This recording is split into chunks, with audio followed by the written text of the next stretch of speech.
Meron tayong malaking problema. Hindi natin nakikita ang blessing na nasa harapan natin.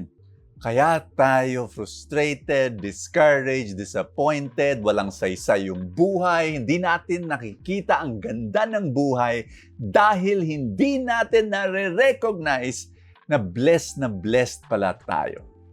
May kwento ako sa inyo.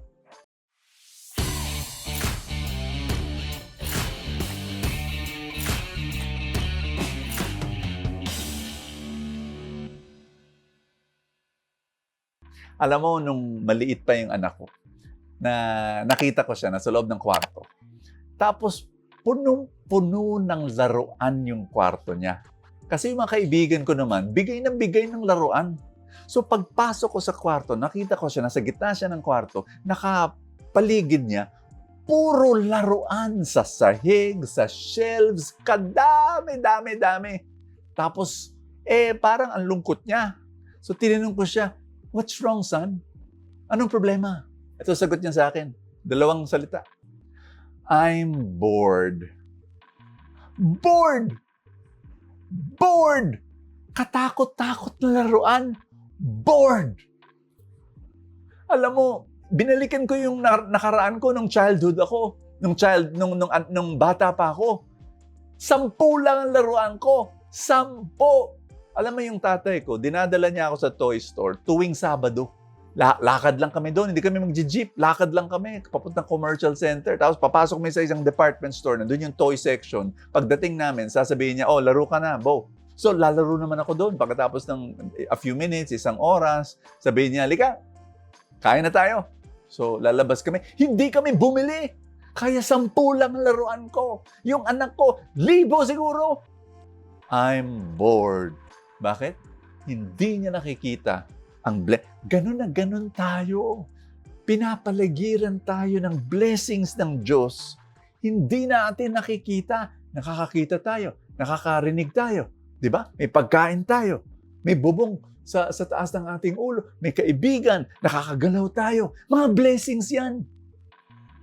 Pero minsan, nangingibabaw yung problema. Pag may problema tayo, hindi natin nakikita ang blessing. May isa pang kwento ako sa inyo.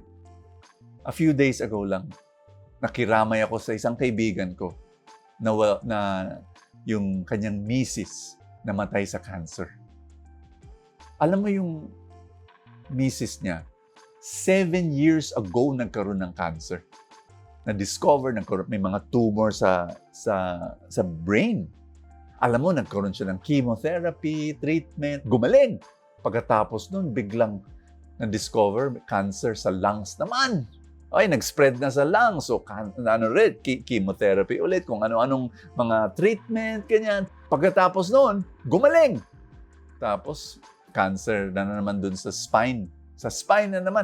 Ay, naku, kakapagod. Palabas-pasok sa ospital. 7 years yung hanggang namatay. Alam mo, kausap ko yung kaibigan ko, talagang gusto kong mag-comfort. Hindi ko alam anong sasabihin ko, kaya nakinig na lang ako eh. Pero alam mo, imbes na ako nag-comfort sa kanya, siya nag-comfort sa akin. Alam mo, biruin mo, ito sinabi niya. Ha? Kaya Brother Bo, at the end of the day, nung namatay misis ko, I cannot complain. Nagulat ako doon. I cannot complain ang sabi niya. Parang gusto kong sabihin, yes, you can. You can complain. 7 years. 7 years. Dala-dala mo yung cancer. Gumagaling, magkakasakit, gumagaling.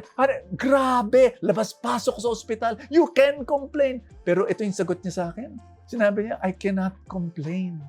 Brother Bo, nung nagkaroon ng cancer yung misis ko, 7 years ago, sinabi ng doktor, you have 6 months to live. Pero hindi. Bonus na tong 7 years extension of life. Grabe yung kaibigan ko. Nakita niya ang blessing sa gitna ng mga problema. Kaibigan, yun ang challenge sa atin ngayon.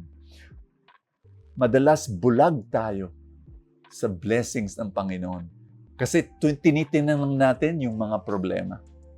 Alam mo, ang ebanghelyo natin, sinabi ni Jesus sa mga towns sa Israel, naghimala ako sa inyo, nagpakita ako ng mga himala, hindi nyo nakikita.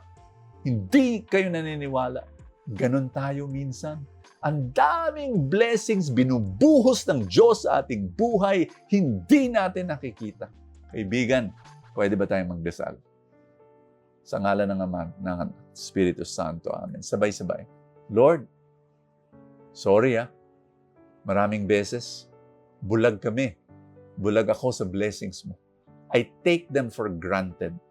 Panginoon, magpapasalamat ako. Thank you sa lahat ng pag-bless mo sa aking buhay. Maraming salamat.